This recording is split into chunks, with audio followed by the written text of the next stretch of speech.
Right. আমরা তো রাজমিস্ত্রি কাজ করি নাকি? এখন কি কাজ করবো? প্লাস্টারের কাজ। তা আপনার কাছে আমার একটা প্রশ্ন আছে, ঠিক আছে? প্রশ্নটা হচ্ছে, এই যে আমরা রাজমিস্ত্রির কাজ করি, এই কাজটাকে অভিশপ্ত কাজ কেন বলা হয়? কারণ কি? কারণ হচ্ছে আমরা যেমন এই যে কাজ করতেছি হয়তো সর্বোচ্চ লাগবে 5 থেকে 6 দিন।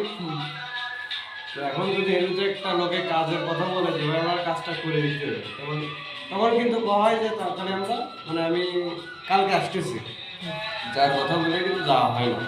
যার মানে লোকটা মনের থেকে কিন্তু একটা বদয়া দেয়, বদয়াটা লেগে যায়।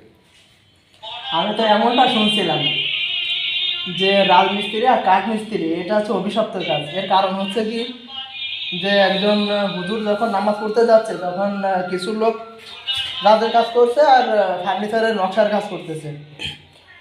করার পরে ওই ব্যক্তিরা বললো চলো আজান দিচ্ছে, আমরা নামাজ পড়ে আসি।